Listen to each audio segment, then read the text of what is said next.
அண்மை செய்தியை பார்த்துக் கொண்டிருக்கிறோம். பாமக நிறுவனர் ராமதாஸ் இன்று செய்தியாளர்களை சந்திக்கிறார். முன்னதாக தைலாபுரம் இல்லத்தில் தனது ஆதரவாளர்களுடன் அவர் ஆலோசனை நடத்திய நிலையில் இன்றைக்கு அவர் செய்தியாளர்களை சந்திக்கவிருப்பதாக தகவல் கிடைக்கப்பெற்றிருக்கிறது. கூடுதல் விவரங்களோடு செய்தியாளர் ராஜேஷ் இணைப்பில் இருக்கிறார்.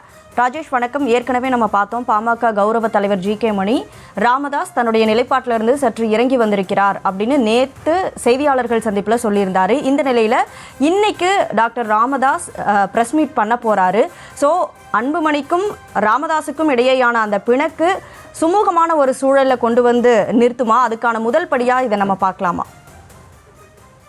அதாவது திமுகவினுடைய பொதுக்குழு ஒருபுறம் பரபரப்பாக நடைபெற்றுக் கொண்டிருக்க, பாமகவில் இந்த அரசியல் பரபரப்புக்கு பஞ்சம் இல்லாமல் இன்றைய தினம் அந்த செய்தியாளர்களை சந்திக்க இருக்கிறார் என்ற தகவலானது வெளிவந்திருக்கிறது.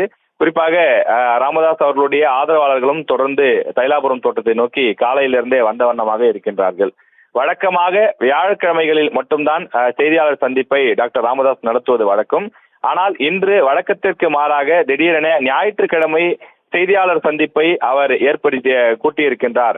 ஏதாவது ஒரு முக்கியமான அறிவிப்பை வெளியிடுவார் என்று அவர் தரப்பு ஆதரவாளர்கள் சொல்கிறார்கள். அதாவது ஏற்கனவே அவர் கட்சியிலிருந்து பலரை நீக்கி வருகின்றார்.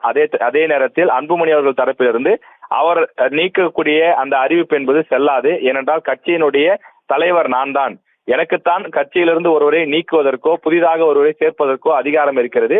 அவர் வெறும் நிறுவனர் மட்டும்தான், அவருக்கு கட்சியில் ஒருவரை நீக்குவதற்கு எந்த அதிகாரமும் கிடையாது என்று அவர் தரப்பிலே தெரிவித்து வருகின்றார். இந்த நிலையில் டாக்டர் ராமதாஸ் தன் தரப்பில் இருக்கக்கூடிய ஆதரவாளர்கள் பலரை தமிழகம் முழுவதும் திரட்டி வருகின்றார்.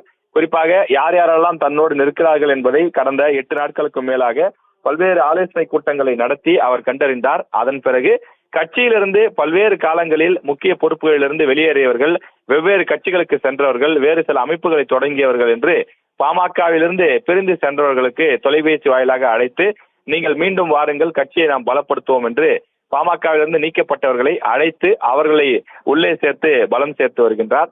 எனவே அவர் இன்றைய தினம் அன்புமணி நீக்கம் அல்லது போட்டி பாமக உள்ளிட்ட வேறு ஏதேனும் முக்கியமான ஒரு அறிவிப்பை வெளியிடுவதற்கான வாய்ப்பு இருப்பதாகவும் சொல்கிறார்கள்.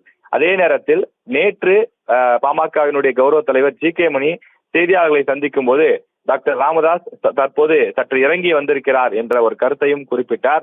எனவே அவர் இன்றைய தினம் என்ன ஒரு முக்கிய அறிவிப்பை வெளியிடப் போகின்றார் என்பதும் இந்த அரசியலிலே ஒரு பரபரப்பாக இருக்கிறது. வழக்கமாக ஞாயிற்றுக்கிழமைகளில் அரசியல் பரபரப்பு பெரிதாக இருக்காது என்றாலும் இந்த ஞாயிற்றுக்கிழமை ஒருபுறம் திமுக பிரம்மாண்டமாக திமுக பொதுக்குழுவை கூட்டி நடத்தி வருகிறார்கள். அதே நேரத்தில் பாமகவில் தந்தை மகன் இடையே அந்த சண்டை, கருத்து மோதல் போன்றவை நீடித்து வரக்கூடிய நிலையிலே இன்றைய பத்திரிகையாளர் சந்திப்பிலும் பரபரப்பான கருத்துக்களை டாக்டர் ராமதாஸ் வெளியிடுவார் என எதிர்பார்க்கப்படுகிறது.